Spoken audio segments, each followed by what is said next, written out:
नाही तुकाळलो अण्णा नाही तुकाळलो अण्णा पर्यामान जनार्दन पर्यामान जनार्दन पर्यामान जनार्दना देव केला सकळ साक्षी देव केला सकळ साक्षी काळी आणि शुद्ध पक्षी काळी आणि शुद्ध पक्षी काळी आणि शुद्ध पक्षी काळी आणि शुद्ध पक्षी आ भोगी भोगविता भोगी भोगविता बाळा सवे तोची पिता बाळा सवे तोची पिता सवे तोची पिता बाळा सवे तोची पिता देव केला सकळ साक्षी देव केला सकळ साक्षी काळी आणि शुद्ध पक्षी काळी आणि शुद्ध पक्षी काळी आणि शुद्ध पक्षी काळी आणि शुद्ध पक्षी कर्म अकर्म जळाले कर्म अकर्म जळाले प्रौढ तुका ते उरले प्रौढ तुका ते उरले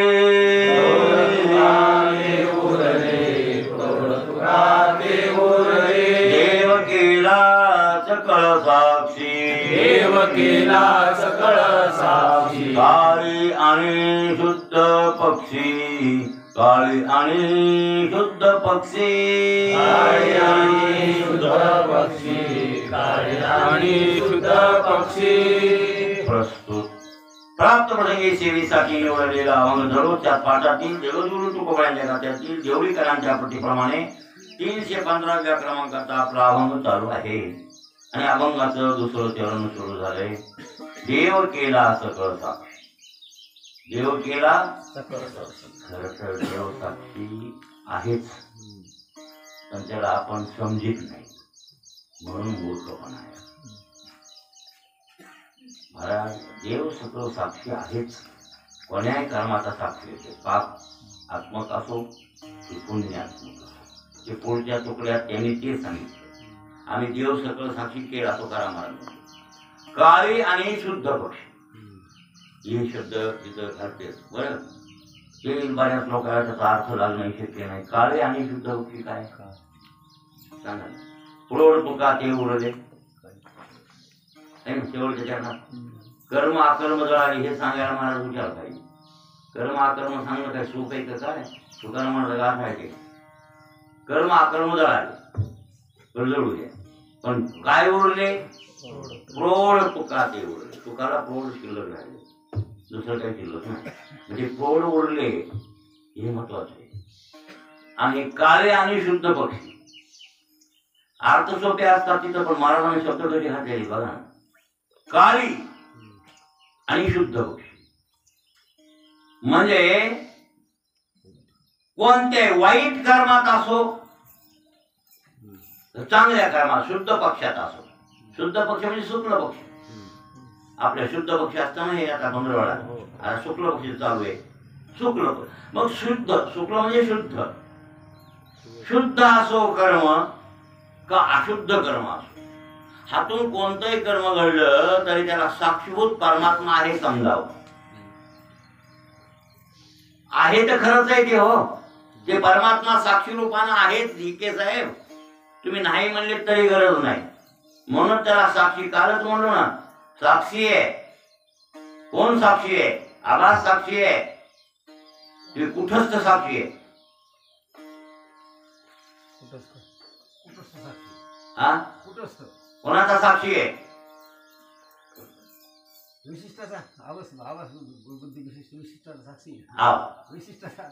मग विशिष्टाचा साक्षी विशिष्ट कोणाचं आहे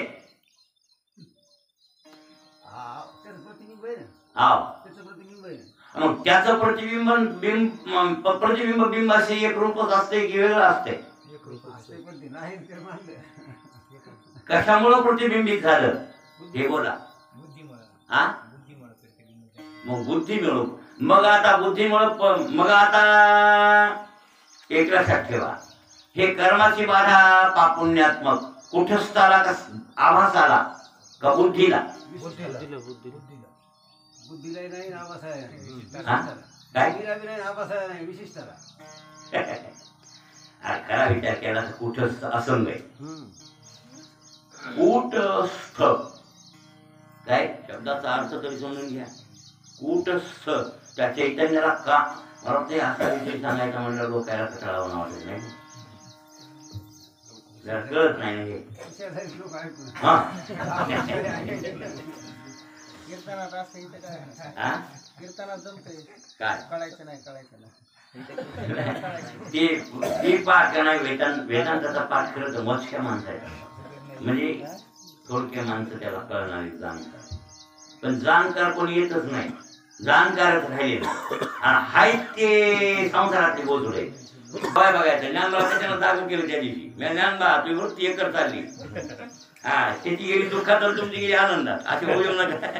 या वृत्तीचे लय घोटाळे येते. आता वृत्ती तर माणसाला कुंकट ठेवून राहिली ना. हा आणि महत्व कशाला आहे? रेंजला आहे. मोबाईल हातात काय कामाचा, त्याला रेंजच नाही तर होय. हे डबक आहे जिओचं कार्ड म्हणले आणि कुठे कुठे रेंजच नसली आपण, मग ते कार्ड काय करावं, ते डबका काय करावं, मग काय करावं, माझा फाई काय रेंज, मग रेंज कुठं चालली हे महत्वाचं आहे. हो आता बघा ना, बाळूमामाकडे बघते, टकटक बघते, त्याच्याबद्दल वाद नाही. बघण्याच्या बाबतीत इकडे तिकडे कुठे बघत नाही ते, पण नाही मला त्यांची रेंज दुसरीकडे असते. म्हणून आता बोललेलं माणिकाला शब्द जे बोललो ते त्यांनी लक्षात घेतला का? काय बोललो माणिकाला? काय लक्षात ठेवायचं कोणाकोणाचं ठेवावं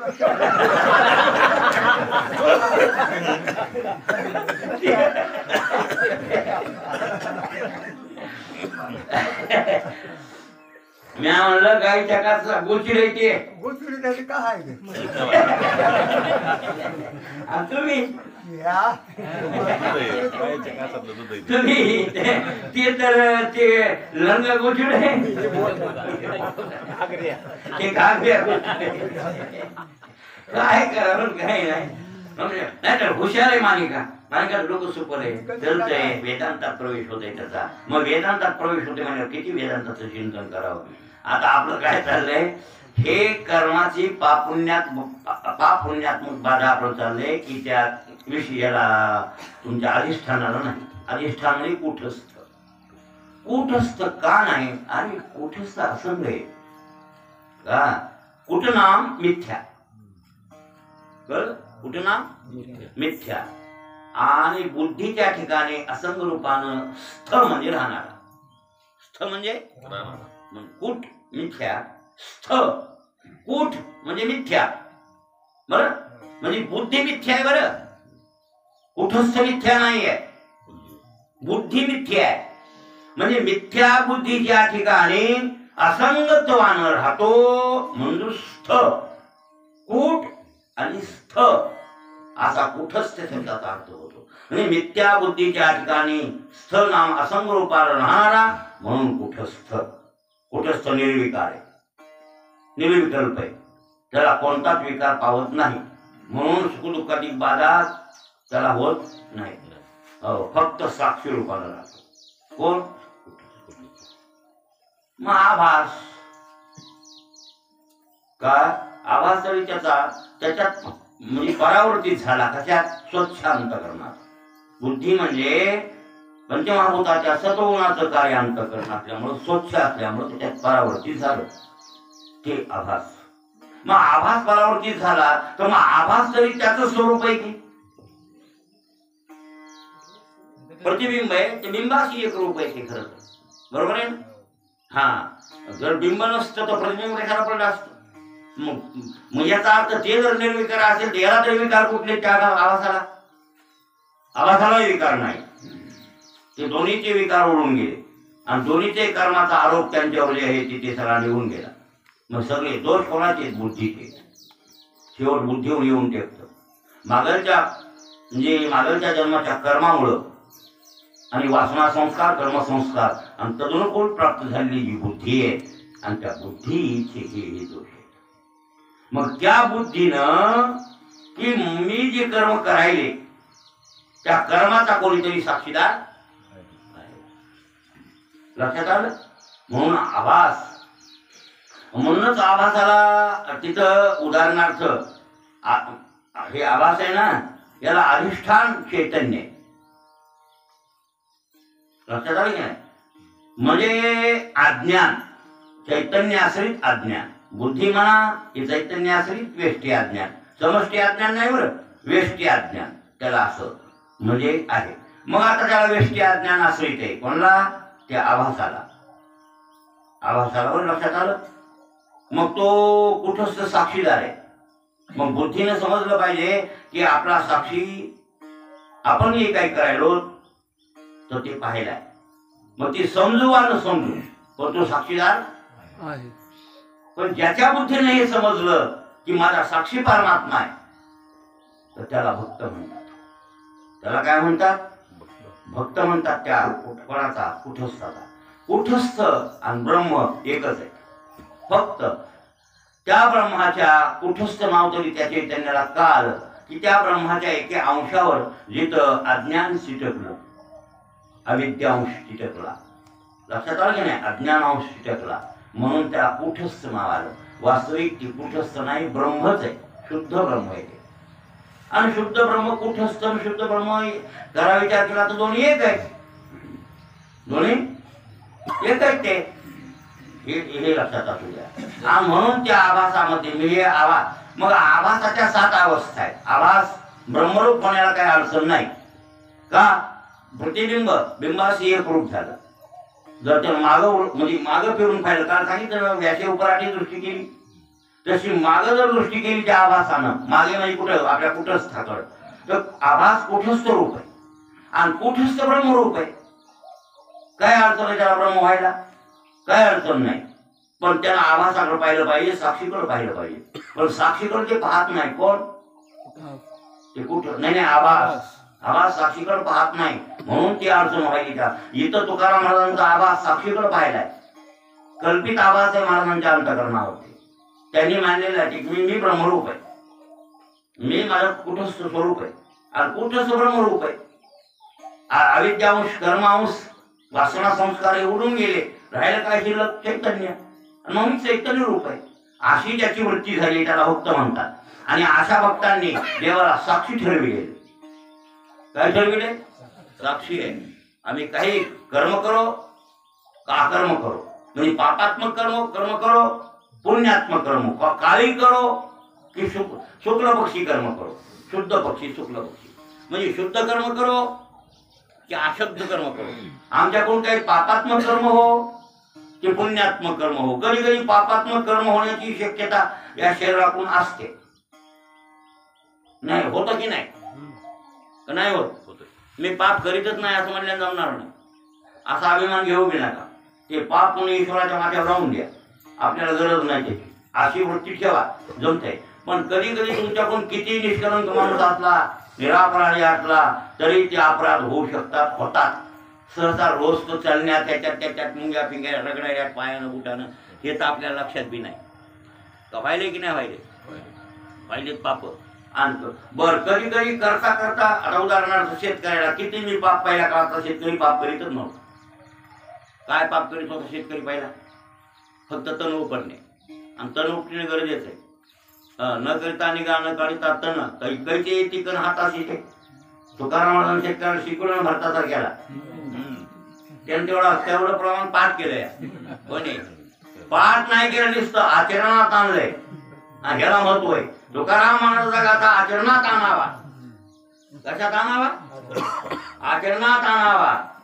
हा बरं का बाळू, सकाळी उठवलं वेगळं आणि घेणं, वाहतो तुझी आण प्राणप्रिय.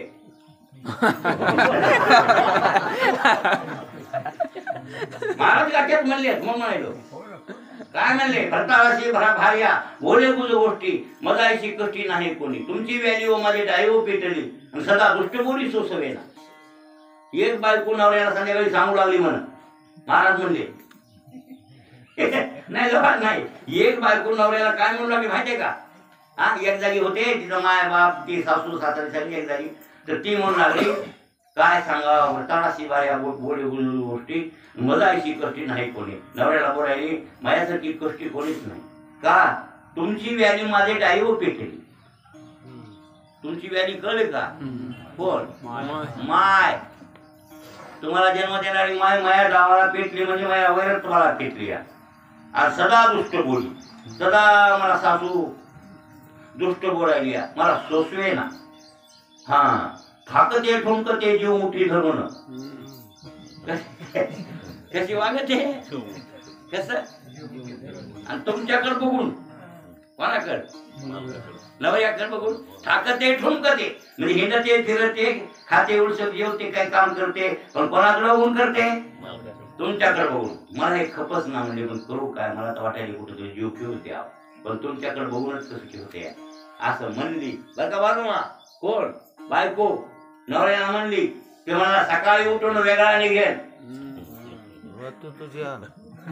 तुझी शपथ घेऊन टाकतो सकाळ निघाला की वेगळाच राहिला मग महाराजाचं ऐकावं का नाही का त्यातलं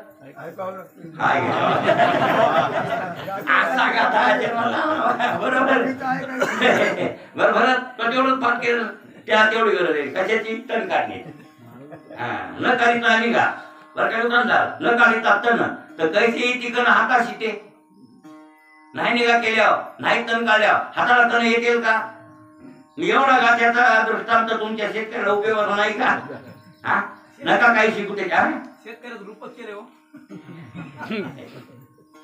अरे बाबा महाराजांना दृष्टांतात तुकाराम महाराज असो का माऊली दृष्टांतात संसार शिकवेला आणि त्याच्या सिद्धांतात फार मार्ग नका सिद्धांताकडे नाही गेले तरी पण दृष्टांताकडे हे उपयोग होईल ना शेतकऱ्याला का नाही व्हायचा उपयोग मग तुम्ही हे असं आचरणात आणलं किंवा असं लक्षात आणलं महाराज याचा विचार हे लक्षात घ्या गाथा कोणता तुकाराम महाराजांच्या गाथ्यात वेदांत कितीतरी भरलेला आहे हो काळी अकाळी काळी आणि शुद्ध पक्षी मी देव साक्षी केला तर कोणीही आड अडचणीच्या प्रसंगी कर्म कुकर्म दुष्कर्म अकर्म विकर्म काही हो माझ्याकडून पापात्मक कर्म पुण्यात्मक कर्म आणि कधी कधी घडतात महाराज पहिले शेतकरी काहीही पाप करीत नव्हते तण काढण्याशिवाय फक्त तण काढीत होते ह्याच्यापेक्षा पाप काय होत होतं बिचारे पिकं नव्हते नाही पहिले काहीच नव्हतं हे मस्त निर्मळ शेतकऱ्याचं जीवन पण त्याच्याकडून बी अज्ञात एखाद्या आवताच्या फासानं भांडूळ कापल्यात माझ्या हाताने कापलं होतं म्हणून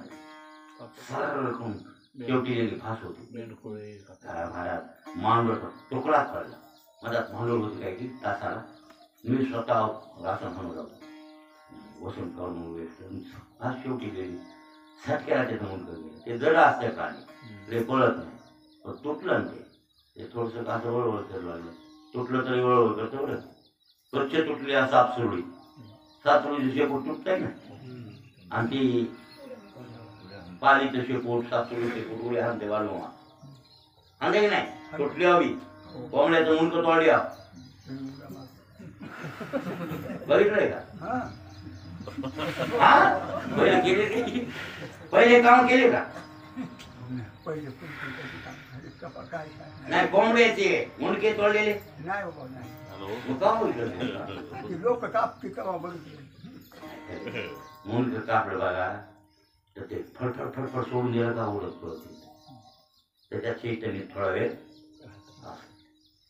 जी कोणता वारा राहते धनंजय वारा कोणता वारा प्राण गेला पण धनंजय वारा सोडित नाही लोक शेतात मग ते तळमळतो त्या वाऱ्याच्या साहेब लक्षात आलं की झालं पडत एक ना काही वेळाने एक समजून घ्या मी कशासाठी बोलायलो मग माणसाच्या हातून कधी कधी हे पापात्मक कर्म होते की नाही तरी मांडूळ मारलं तरी पाप साक्षी तो आहे ते माझ्या खरं मेलं मी मारलं का अचानक मेलं अचानक याला साक्षी तर तू आहे असं वाटायला पाहिजे का नामता करणार आपली हा त्याचे आम्ही पिले काढले ते पिले 5-8 मेले लय लहान होते पिले पहिले पिले मोठाले झाले पळून गेले आम्हाला ते तोडलं ते वायर तोडले म्हणून काढायची होती वायर मला काय माहित मला ती आताच आज्ञात केले मी आणखी 8-10 दिवस थांबत होतो मोठ्या दिवस नाही ती आली जरा 30 मेले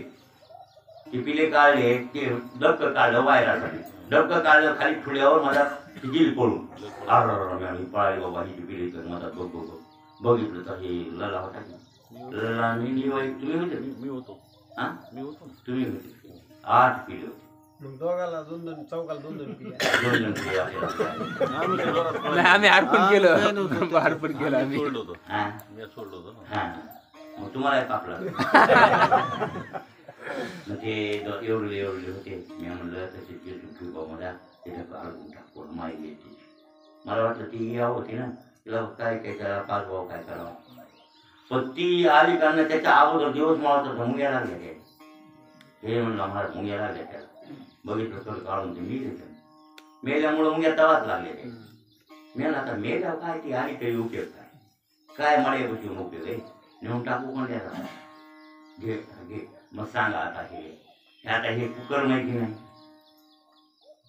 आता हे वाईट काम आहे हे चांगलं काम आहे मुद्दाम केलं नाही घरी. नाही नसू द्या हो पण चांगलं नाही कोण राहिलं मग तिथं देव केला असं कळत काळे आणि शुद्ध वाईट काम असो तर चांगलं असो साक्षीदार कोण आहे बिचारा त्याच्या साक्षीने घडले ईश्वरा तुला माहिती आहे की आम्ही मुद्दा मारले का सहज मिळते आमची भावना नव्हती त्या पिलेला माराव किंवा उंदरीने तिची ताटातूट करावी ते आमच्या मनातही नव्हतं आणि मनात असतं आम्ही त्या मालेकराची ताटातूट केली नसती पण आमच्या ते मनातच नव्हतं पण ते आमच्यानं घडलं देवा याला म्हणतात काळे आणि शुद्ध देव केला सकळ साक्षी काळे आणि शुद्ध पक्षी बरं काही की साहेब वाईट काम जरी एखादं झालं तरी साक्षीभूत तो परमात्मा आणि चांगलं काम केलं तरी साक्षीभूत आणि मग काय असेल ते चांगलं वाईट तर त्याला माहित आहे ना महाराज अशी वृत्ती जर ठेवली तुम्ही अशी बुद्धी जर ठेवली तर तुमची गंता भक्तीमध्ये होते तुम्ही कोण होतात ईश्वराचे मग भक्त होतात ते म्हणतात बिचारा माझ्याशिवाय जेवण करीत नाही पाणी पित नाही माझ्याशिवाय कोण भक्त याला म्हणतात की भक्त देवावर असं प्रेम असे तुकोबार आहेत महाराज सर्व कर्माचा साक्षी नारायण केला त्यांनी मग काळी असो का शुद्ध पक्षी असो म्हणजे वाईट काम असो का चांगले काम असो काळ असो अकाळ असो अवकाळ असो कोणताही काळ असो तर काय सुखाचा काळ असो दुःखाचा काळ असो काळे आणि शुद्ध पक्षी याचा अर्थ तो आहे की कोणतंही कर्म असो आणि कोणत्याही काळात असो सुखात्मक काळात बी असते कर्म आणि दुःखात्मक काळात बी असते लक्षात आलं पण साक्षीभूत कोण आहे कोणालाही काही चोरून जमल पण त्याला चोरून जमणार नाही हे विसरू नका म्हणून हे असा हा आभास आणि आभास खरा तर ब्रह्मरूपच आहे हो पण अज्ञानाचा अंश टकल्यामुळं ते अज्ञान बुद्धीचा तादात्म्य घेतल्यामुळं त्या बुद्धीचे झालेले कर्म आपल्या माथ्यावर ओढायला कोण आभास म्हणून आभास मुक्त होतो होत नाही असं नाही याच्यासाठी वेदांत शास्त्रात आभासाच्या 7 अवस्था सांगाव्या लागल्या शास्त्रकाराला किती अवस्था 7 कोणती पहिली अवस्था हा अज्ञान दुसरी नाही तू सांगशील काय हा अज्ञान आवरण विक्षेप परोक्ष ज्ञान अपरोक्ष ज्ञान आणि शोकनाश इथे लेटोस कसं बरे हो पण शेतात मरते हो काय करायचं कवा काय विचारता अगर वाचत नाही कवा काय बोलत नाही काही कोणाला सांगत नाही डोस का चांगले की नाही बरोबर किती फटफट फटफट त्याला सांगितलं मग अज्ञान कायला म्हणतात हे सांगता यावं अज्ञान म्हणजे काय हा म्हणजे ब्रह्माविषयी काही न कळणे बाकीच्या गोष्टी सगळ्या कळणे मोबाईल तर परफेक्ट कळते म्हणजे ज्ञानी आहे असं समजू नका तुम्हाला काय वाटते मोबाईल करणारा माणूस ज्ञानी आहे असं वाटतंय हा परफेक्ट मोबाईल मेलेला जिता करते हे जरी ज्ञान असेल हे ज्ञान नाही ज्ञान ब्रह्माविषयी असा कोणताच पंचविषयी असा ब्रह्माविषयी कळावं त्याचं ज्ञान ब्रह्मज्ञान आणि त्यानं मुक्त होतं आणि ब्रह्माविषयी काही न करणे त्याचं नाव अज्ञान आता हे झालं अज्ञान पुढे आवरण म्हणजे काय दोन शक्त्या आहेत. वा हुशार. हा आव्हानापादक असत्वपादक. हा आभानापादक आणि असत्वापादक. मग आभानापादक आवरण म्हणजे काय? भान न होऊ नये. हा त्या ब्रह्माचं भान न होऊ देणे हे आभानापाद आवरण, बरोबर आहे. आणि असत्वापाद आवरण त्याच्याविषयी म्हणजे सत्य माहिती. ब्रह्म नाही जगामध्ये, ब्रह्म आहे याबद्दलची भावना नाही, म्हणजे भावनाच नाही की ब्रह्म आहे. असत्य ब्रह्म नाही त्याच्याबद्दल असत्वापाद आवरण म्हणतात त्याला, की ब्रह्म जगात नाही असं वाटणे. हे दोन आवरणाचे शक्य आहेत. आवरणाच्या शक्य दोन. एक कोणती? आभानापाद आवरण, एक असत्वापाद. आता विक्षेप बोल. विक्षेप म्हणजे काय? विक्षेप असेल. हा बुद्धी, हे बुद्धीने दिसणारे हे सगळे विषय, हे सगळे विषय याला काय म्हणतात? आता हे तीन. आता इकडं पहिल्या दोन अवस्था आहेत, बंधास हेतू आहेत. अज्ञान आणि आवरण बंधास हेतू आहे. विक्षेप बंधरूप आहे. लक्षात आलं? आणि पुढचं आता अपरोक्ष ज्ञान, नाही परोक्ष ज्ञान. तर परोक्ष ज्ञान, त्या परोक्ष ज्ञानानं फायदा काय होतो? तर आभानापाद आवरण जाते. असत्वापाद आवरण, असत्वापाद आवरण जाते. असत्वापाद आवरण म्हणजे ब्रह्म नाही जगामध्ये अशा प्रकारची जी भावना आहे ती भावना आणि परोक्ष ज्ञानानं जाते. आणि परोक्ष ज्ञान त्याला म्हणतात की अस्ति ब्रह्मेति चेद्वे. हे ब्रह्मरूप जगत आहे आणि या जगामध्ये ब्रह्म आहे. अस्ति ब्रह्मेति चेद्वे. नाही, परोक्ष ज्ञानमेव तत् अहम ब्रह्मेति चेद्वे साक्षात्कार असो. कळलं? हे अस्ति ब्रह्मेति, हे सगळं ब्रह्मरूप जगत आहे. आणि असं ज्ञान झाल्यावर असत्वापाद आवरणाचा नायनाट होतो. लक्षात आलं? आता पुढे परोक्ष ज्ञान, नाही अपरोक्ष ज्ञान झालं. मग अपरोक्ष ज्ञान झाल्याच्या नंतर राहिलेलं आभानापाद आवरण, अज्ञान, विक्षेप. लक्षात आलं? या आवरणाधिक, अज्ञानाधिक, विक्षेपाधिक सगळ्याचा धुरळा वाजून जातो. वाचतो की नाही? काय म्हणजे? नाही राहत. ते बाधक राहिला तर ते मिथ्या आहे ना, बाधित झाला ना. मग बाधित झाला तर काय हरकत आहे? आम्हाला पदार्थ जसा दिसतोय तसा वाटत नाही ना, बरोबर आहे की नाही? अंधारात दोरीवर सर्प वाटायला, पण ज्याला उजेड लावून पाहिलं नाही त्याला खरा वाटतो. आणि ज्याला उजेड लावून पाहिलंय त्याला सर्प जरी वाटला, दिसला, सर्पासारखं जरी दिसलं, भासलं, तरी त्याचं भेव वाटतंय काय? मिथ्यत्वानं दिसते. बाधित या शब्दाचा अर्थ असतो, बाधित म्हणजे बाजूला सारणे असा अर्थ करू नका. बाधित म्हणजे त्याच्याबद्दल दृढनिश्चय होणे, मिथ्यत्वाचा दृढनिश्चय होणे, याचं नाव काय? बाधित आहे. अशा प्रकारची बाधित झालेली जी स्थिती आहे, ते विक्षेप राहिला तर कुठं आमचं काय बिघडलं? आमचं काय नुकसान होणार त्याच्यामध्ये? लक्षात आलं की नाही बोललेलं? म्हणजे हे सगळं विक्षेप गेला, आवरण गेलं, अज्ञान गेलं. कशामुळे गेलं? अपरोक्ष ज्ञानानं गेलं. त्याच्या पुढे राहिला कोणता? आणि मग अशा प्रकारची स्थिती झाल्यावर अरे मी विनाकारण अडचणी चालतो, हो मला हे दुःख होते अज्ञानामुळं. हे सगळा अज्ञानाचा पसारा मावळला, म्हणजे माझ्या ठिकाणी दुःखाची भावना होती ती गेली. त्या शोकाचा नाश झाला. आणि शोकाचा नाश झाला की आनंद वाटते.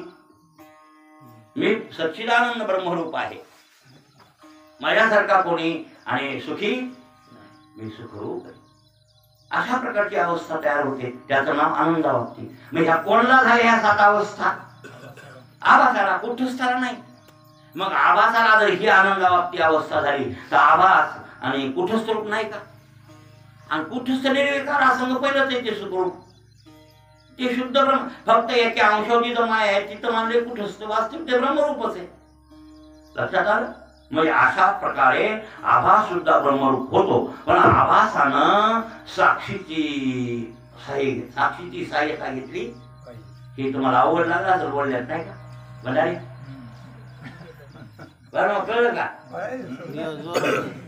काय कळलं? काय सांगितलं?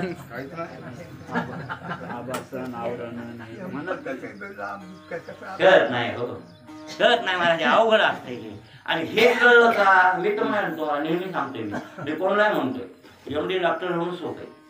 पण वेदांताचा अभ्यास करणारा महाराजाचा तो फिट होऊन बारकाई खूप त्याच्यात आणखीन बारकाई असते, खूप खूप बारकाई असते. असा वेदांताचा अभ्यास करणं काही सोपं आहे का? असं नाही महाराज. एकट्याने येऊन केले तेव्हा बी एकट्याने जेवलेलो हो लबान नाही बरोबर. म्हणून दोघंच रंगनाथ गुरुजी नावलं काय त्याच्या ताटात जेवलेलो आहे कोणाच्या. आणि महाराज ओमानवाला मला सांगत होते रंगनाथ गुरुच्या स्मारक मध्ये ते मोठा मारुती नाही का मुगळा मारुती महाराज म्हणजे महाराजच होते. रंगनाथ गुरुजी जशाच तसे त्यांच्या अंतकरणात बसलेले होते. कोणाच्या ओमनवाला एक नंबर. आणि मग तिथे हे श्लोक घेतला जात होता. पहिला मी विनायकम गुरु नवमी आमच्या शास्त्री महाराजांनी शिकवलं. शास्त्री महाराज म्हणजे माझ्या गुरुचा श्लोक घेत जाय. प्रवचन करायला लागला तो कुठे प्रवचन करू माझ्या गुरुचा श्लोक घ्यायचा विनायकम गुरु नवमी तर प्रवचन करायचं, अन्यथा करायचं नाही. एवढी तरी खूण राहू दे माझ्या गुरुची. म्हणजे आपल्या साखऱ्या संप्रदाय शिकलो असं तुला वाटावं. त्या लक्षात राहावं. नाही नाही म्हणलं कसा विसरलो बाबा मी कसा विसरलो तुम्हाला विसरलो का. म्हणजे दादाला नाही विसरणे म्हणजे ते म्हणजे मला नको बाबा दादाला विसरू नको. म्हणजे दादा आले की तुम्ही आलेच ऑटोमॅटिक असं. मग तिथं पुन्हा अभ्यास केल्यावर ती म्हणत होती मला ओमनवार हुशार आहे तुला वृत्ती प्रभाकरासाठी जायचं असं ओमनवारच जाय. ते माधव भावाच्या जळकराच्या तो वृत्ती प्रभावर चालतोय. मग तिथे गेलो. मग तिथंही करत होता श्लोक श्रीरंगनाथ. मग आपण विचार केला याय ताटात जेवलो याय ताटात जेवलो. मग हे श्लोक का आपण घेऊ नये ते काय मला म्हणले नाही ओमनवार मला घेत जाय. पण मयात लक्षात आले की हे दादा महाराज त्यांचे शिष्य गुरुजी. मग आपले दोघे गुरु नाम गुरु लक्षात आले काही दोघे कोण आहेत आपल्याला गुरुजी बिन दादा बी गुरु नाम. मग काय मग म्हणून त्यांची वंदना करतो. महाराज हे एक टाइम जेवत होतं आज दुपारा ते उद्या दुपारा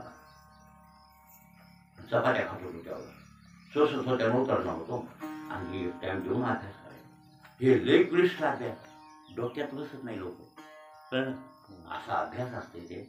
मग मला काय म्हणायचंय हे देव केला असं कळ साक्षी सांगणं सोपं आहे. काय साक्षी केला कसा साक्षी केला असा आम्ही साक्षी केला देव. आणि मग देवाला जर साक्षी केला असेल ज्या भक्तानं तो भक्त ब्रह्मरूप होतो. कसा होतो ब्रह्मरूप होतो. पण आपण साक्षी आहे हे खरे. तुम्हाला नाही उंदरायला आहे साक्षी मांजरायला आहे साक्षी कुत्र्याला मी साक्षी आहे कोण देव. पण मला वाटते माणसाच्या बुद्धीची बुद्धी देवी तुम्हाला जाणण्यासाठी बुद्धीनं जाणेही त्यास तो अपार परमा अशुद्ध परमात्मा मीच असे निश्चलदाच्या नामामध्ये म्हणले तर निश्चलदाजी. मग तुम्हाला बुद्धी दिली सारग्राही तर तुम्ही त्या बुद्धीनं साक्षीची भावना ठेवू नये. म्हणजे साक्षी करू नये का तुम्ही का केला साक्षी तुम्ही सांगा तुम्ही केलाय का साक्षी. देव साक्षी केला का साक्षी केला असं तर मी असं कीर्तन केला साक्षी केलाच नाही नाही ना. हा तुम्हाला साक्षी कोण आहे फक्त कोण तरच राहते माया. मायाच्या पिण्यात भूक अडकून टाकली हा ती साक्षी आहे दुसरं कोणी साक्षी नाही. म्हणजे आपल्याला देव साक्षी नाही म्हणजे आपली भावनाच दृढ नाही त्याच्यावर. उपराट बघतच नाहीत आपण त्या साक्षीकडे पाहतच नाही हे आभास. आणि म्हणून आभास बुद्धीच्या संगतीनं ठोके खायला. कशाच्या संगतीनं आता उदाहरणार्थ लोखंडाच्या भात्यात त्या पुढे लोखंड ठेवलेलं असतं त्या लोहारानं बरोबर आहे. आणि त्याच्यात मग ते तापवितात अग्नीच्या त्याच्यात तापवितात ना. मग तापल्यावर ते लोखंड लाल बंबाळ होत. ते सगळ्यात अनुभव आहे.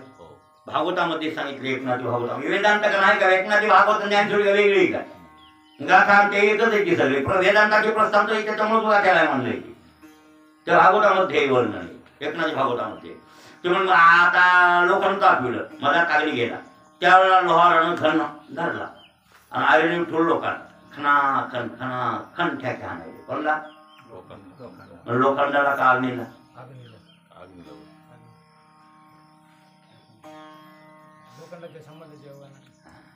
लोखंडाच्या संबंधानं कोणाला ठेके बसू लागले अग्नीला बसू लागले.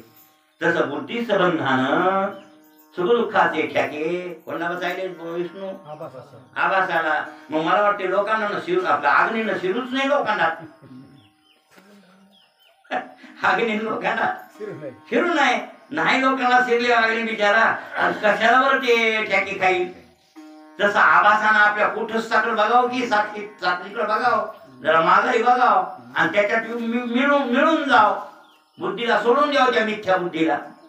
ते अज्ञान कार्य आहे, अज्ञानाचं कार्य आहे ते. अज्ञान नाही, ते अज्ञानाचं कार्य आहे.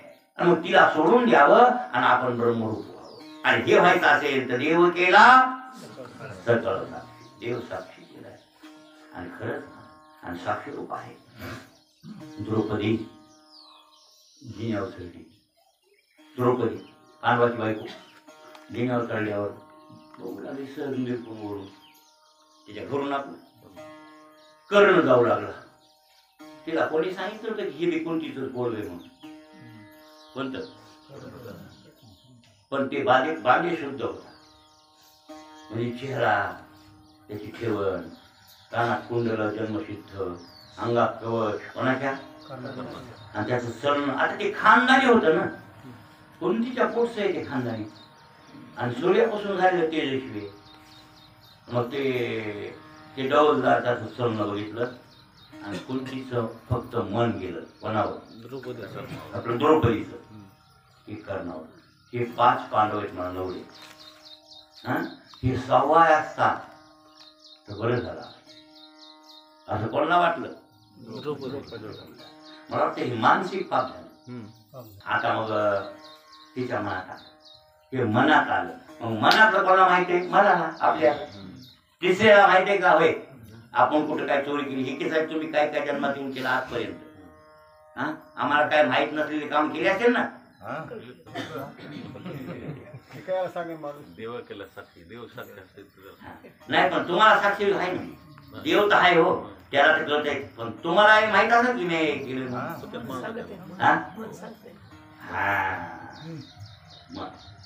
मनाची साक्षी असते रे.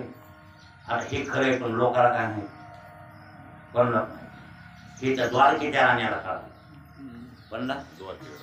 द्वारकेचा राणा पांडवा घरी, त्याला कळालं. तिच्या मनातल्या तेरे मन की बात ते म्हणजे द्रौपदीला आज मानसिक पाप झालं, उद्या काही होईल. आणि कसं आहे, मैथुनाच्या 8 अवस्था सांगितल्या ब्रह्मचार्याने. ह्या 8 मैथुनापासून लांब राहावं. ज्याला ब्रह्मचर्य सांभाळायचे का ते 8 प्रकारच्या मैथुनापासून लांब राहावं. बरं काही केस आहे. आता तुम्ही बघा, ऐका. पहिलं श्रवण. पहिलं काय मैथून? श्रवण. म्हणजे बाईचा कानावर आवाज येणं गुण आहे. बाईचा आवाज ब्रह्मचारी मानतात. ज्याला शुद्ध वागायचे का, निर्मळ वागायचे का, तर बाईचा आवाज बी नाही ऐकायचा. आणि जर ऐकलं तर पुढचं घडतंय दर्शन. आवाज ऐकला की पुन्हा पाहणं. म्हणला बाई, पुन्हा स्पर्श, पुन्हा केली. विनोद. केली म्हणजे काय? विनोद बरं. लीला काय केली, विनोद, हास्य, हे ते बोलणं, टिंगल करणं, एक असं हे घडतच संभोग करतो. 8वं मैथुन. इथून सुरुवात होती बघ आणि घुसत माणसाच्या अंतःकरणात घुसते. इतकं लांब राहिलं पाहिजे, निर्मळ वागायचे त्या माणसाने. ज्याला आपला देव मिळवायचा आहे का त्यानं, असं शास्त्रात सांगितलेलं आहे. मग आता ऐका, मग एक घुसलं की दुसरं घुसल्याशिवाय राहतं का? म्हणून कबीरदास महाराज म्हणजे मन गए ते जाने दे, मग तो मत जाने दे. मन गेलं तू येतं जाऊ दे बाबा, पण शरीराला आवर. क्वचित मन गेल्यावर शरीर आवरण्याचा प्रयत्न केला, आवरत आहे. आपण आवरलं पाहिजे. नाही जर आवरलं, माणूस जर ढिला वागला तर शरीर. मग आज कर्णाला मनात समजायली, उद्या कर्णाची स्पष्ट जाऊन मिलन करील असं कोणाला वाटलं? देवाला. आणि मग द्रौपदीचं पातीवर ते काय राहिलं, पुन्हा बोंबलत गेलं की सगळं घसरलं ना. ती माझी भक्त आहे, वाया जाईल असं देवाला वाटलं. एकता होत अशी संघाची वासना, भक्ताच्या भजना नाश होय, नाश होय, असं बेकार आहे हे. मग आता द्रौपदीला वासना गेली, देवाला कोणाला पांडवाला माहित नाही, कोणालाच माहित नाही. मग जेव्हा निमित्त केलं आपण म्हणले आता थोडस वनभोजन करायचं आज पांडवायला. म्हणजे काय म्हणले? वनभोजन करायला. वन भोजन करायला म्हणजे शेतात झपाटी दही भाकरी घ्यायच्या आणि जंगलात जाऊन आपण खायच्या आणि जंगलात फिरून फिरून यायचं. एक मौज मजा असं गृहीत धरा. पांडव म्हणजे ठीक आहे देवा. 5 पांडव द्रौपदी देव हे सगळे जण निघाले. जंगलामध्ये गेले जंगलामध्ये गेले, जेवण खावणं केले. एक ऋषीचा आश्रम होता, तिथं जेवण खावणं केले आणि जेवण झालं बसले जाते. तिथे एक जांभळाचं झाड होतं. हे सगळं मायावी ते बुवाचं नाटक. कुठं महाराज होता की काय कवर महाराज याचा तपाला म्हणून कुठेतरी बाहेर तपाला गेला संध्याच्या घाटावर हे आपलं असं असं कुठं यालाच निर्माण केलं हे सगळं. आणि ते झोपले हे आणि ते भीमदादाला काय झोप येते गागात मस्ती त्याच्या इकडे हिंद त्याच्या इकडे हिंद कोणी बसल्यावर हिंद त्याचं काय लोक गेला भीम हिंडायला योग बोल जांभळ. त्या जांभळाला एवढं मोठं जांभळ योग कोण जांभळ. भीमाला नवल वाटलं एवढं मोठं जांभळ जांभळ एवढं सांग महाराज पोट तर भरलं पाहिजे. पाटा ते जांभळ जांभळाचा झाडा जांभळ एवढं मोठं कसं काय लागलं तोडलं कचकूट तोडलं ते ना पण अंग दाखला पडला. देवा बघितलं का एवढं जांभळ हे कसं काय संकरित आहे कसं हे म्हणले बाबा बाबा बाबा बाबा जांभळ तोडलं का कुठलं ह्या जांभळाचं हो काय भल्या माणसा बेकार केलं काय झालं. आणि इथं एक महाराज राहते या झोपड्यात त्या आता तपाला गेलाय. संध्याकाळी येत असते रोज इथं झोपायला आणि रोज त्याचं फक्त दिवसभर उपवास करायचा आणि संध्याकाळी एक जांभळ खायचं. बा दुसऱ्या दिवशी पुन्हा तपाला जायचं दिवसभर तप करायचं संध्याकाळी येऊन ते जांभळ खायचं. रोज एक नवं जांभळ लागते त्याच्यासाठी देव त्याला जांभळ लावते कोणाला जांभळीला. आज आता जांभळ आजचं निघालेलं तो तोडलं तर संध्याकाळी महाराज उपाशी मेला हे पाप तुला लागणार. मी मला धमकी दिली कोणी आणि खरं मी म्हण बाबा बाबा त्या बेकार तोडलो इथं टाकून द्यावं आणि नासून जायला ते आता दिवस मला राहते उन्हानं खराब होते ते आता. हा त्याला चिटकिल्यावर राहते म्हणजे कळला बरोबर आहे ना. त्याला चिटकिलं का मग ते तशाच फळ काय गुन्हा असेल बरं काय गुन्हा बघा ना. पाळ महिना महिना राहते माझ्या ते पाळ तोडा 4 दिवसाचं पिकत आणि नाही खाल्ला तर नाच लागत बरोबर आहे. आणि आंब्याला म्हणल्यावरी काय त्याची त्याची सजीवता आहे ना महाराज त्याचं ऐके न बघा ते होत नाही नष्ट.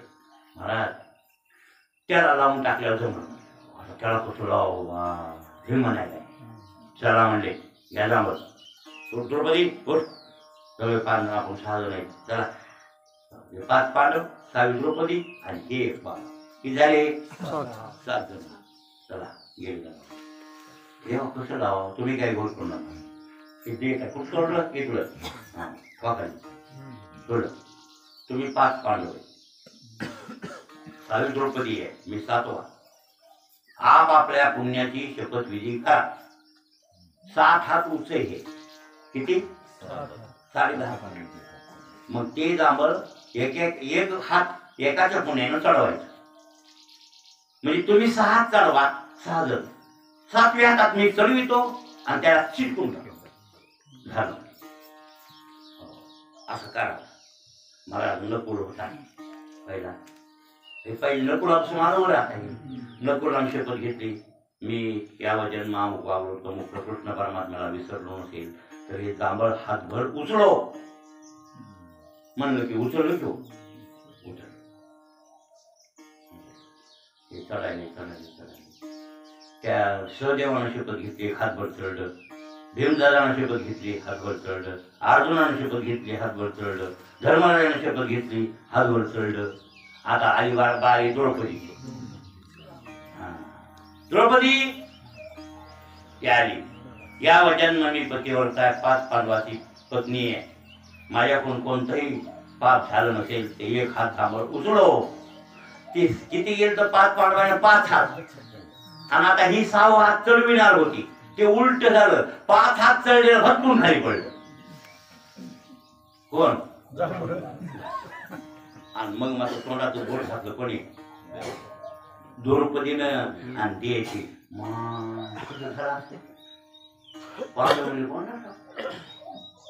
कृष्ण परमात्मा आणले द्रौपदी कुठं पाणी मिळलं कुठं पाणी मिळलं नाही नाही कुठं तरी पाणी मिळेल कुठं तरी पाणी मिळेल लक्षात ठेव कुठं तरी पाणी मिळेल ते पाप घडले तेव्हा खाली पडले 5 हात ह्याच्या पुण्याने चढलं तुझ्या पुण्याने हातवर चढाय खाली होतं नाही आणि खाली पडलं एकच काय झालं असं आता मी तर चिटकीत होतो राहिलेलं हात लावून त्याला चिटकीत होतो त्याच्या अगोदर तो पाळलंच नाही खाली महाराज 5 पांडवाला इकडे आणि द्रौपदीला इकडे काढलं इकडे तू एकटी माहिती खरं सांग माझ्या आता काय तुझ्या नवरी नाही जवळ काय नाही जे काही घडलं ते सांग ती म्हणजे देवा खरं सांगते मी बंगल्यावर बसले आणि कर्ण जाऊ लागला तर जेवढा कर्णडी असता तो बरं झाला 6वा 9वा असं मला वाटलं एवढं पाप माझ्याकडून झाले ते मलाच कळालं म्हणून तुला इथं आणलं म्हणजे जांभळाला टिटकाय नाही तर जांभळ टिटकाय आणायची गरज नव्हती तुला कसं कळालं ना कोण म्हणायचे ते म्हणजे येडीस का तू मी सर्व साक्षी आहे मी कसा आहे कोणी काही बी करू द्या कुठे दुनियात ते मला कळल्याशिवाय राहत नाही हे लक्षात ठेव द्रौपदी मी कर्मसाक्षी नाम कुठस्थ आहे मी कोण आहे कुठस्थ आहे कुठस्थ रूपानं तुमच्या हृदयात वास करतोय मी साक्षीभूत आहे तू अशी येण्यासाठी कशी करायची तुझ्याकडून पाप झाले ते पाप निवृत्त करण्यासाठी ही मला करावं लागलं बघ हो द्रौपदी म्हणजे देवा हा आता मन इथून पुढे असलं मानसिक पाप सुद्धा हो देणार नाही शपथ घेतली आता मी मानसिक पाप हो देणार नाही देवा तू साक्षीभूत आहे सगळं मला कळाला की देव केला सगळं साक्षी तुला साक्षी ठेवलीच जाईल आणि मी कोणतंही काम बस जास्त बोलणे नको तुला साक्षी ठेवून मी वागेल जन्मभर याच्यात काहीही अडचण नाही आता मी तुझी 100% भक्त आहे तू असं मला समज आणि तुला साक्षी तुझ्या साक्षीत्वानच व्यवहार करणार परमार्थ असो व्यवहार असो काळी अकाळी शुद्ध पक्षी कोण्याही काळात असो तू माझा साक्षी रूप आहेस अशी भावना समजेल देवा असं म्हणली चला आता जांभळ उचलायला नेलं पुन्हा जांभळ उचलायला खाली पडलेलं जांभळ मन द्रौपदी की भगवान परमात्मा ब्रह्मांड नायक सर्व कर्माचा साक्षी आहे काय माझा अज्ञात ज्ञात काळी अकाळी शुद्ध पक्षी काय पापात्मक पुण्यात्मक कर्म असेल बरं काय कोण्या दुःखाळातला असेल सुखाळातला असेल कोणतेही कर्म असेल त्याला साक्षी कोण आहे भगवान परमात्मा आहे तर हे जांभळ बरं काय पहिले 5 दुसरा 1 हात 6 हात उचलो मन म्हणली किती उचललं 6 राहिलं होते 1 हात सगळ्या जगत म्हणला मी 16,108 बायका बघून ब्रह्मचारी असेल